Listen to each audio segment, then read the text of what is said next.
তাৰ নেকি ঘুমাই দিবি একডাল গছ আছে হ'ব নেকি গাছৰ কাষেদি যাই আছা গছৰ কাষেদি যাই আগত এখন দলং পালি দলঙৰ তলেদি নদী এখন যাই আছে নদী বাছ বাছ বাছ বাছ মই বেজপৰা চক পাই গৈছোঁ বেজপৰা পাই চিনি গৈছা পাইছোঁ। যদি চিনি পাৱাই মোক কিয় সুধছা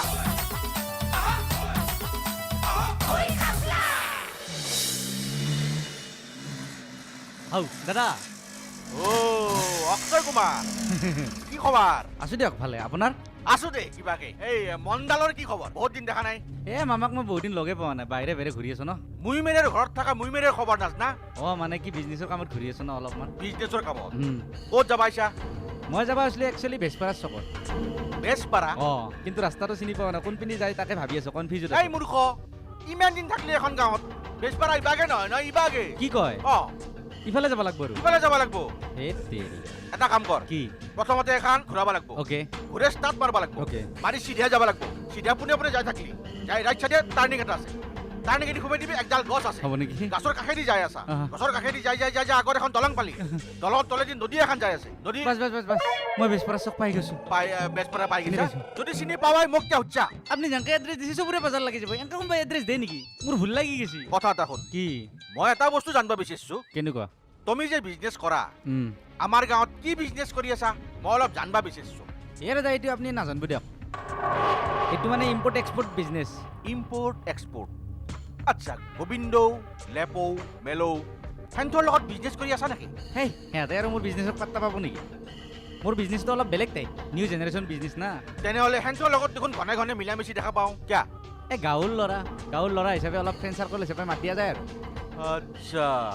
আচ্ছা দাদা মই যে সিহঁতৰ লগত লগ লগাৰ কাৰণে আপোনাৰ কিবা ডাউট হৈছে নেকি আছে কাৰণ আছে কেনেকুৱা পিছৰ পাৰে চব গম পাবা তুমি হয় নেকি তুমি এতিয়া যাব পাৰা মই যাওঁ ন ঠিক আছে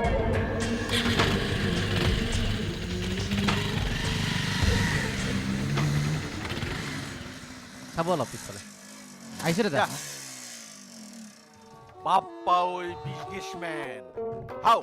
মই দেখোন সিবাগে যাই আছিলে তাৰ লগত যাব পাৰিলো হয় এই বাপু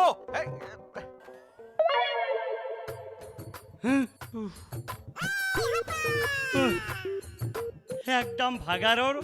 ভাষা নাই সীমাহীন ইয়াতকে যদি আৰু 1 ইঞ্চি ভাগাৰ লাগিলে ঠাচকে মোৰ জীৱনটো নট ৰিচিবল হৈ গেলে হাই হঠাতে মোৰ জীৱনটো যে ক'ৰ পাই কি হৈ গেল মই নিজে গম নাপালো মোৰ ঘৰত ডেইলি 14-15টাকে মানুহ কাম কৰাকে আছিল আৰু সিহঁতক চাৱা চিতা কৰাৰ কাৰণে দৰমহা দিয়া এছিষ্টেণ্টো ৰাখিছিলোঁ আজি মই ভাগ্য চক্ৰত পৰি পেলাই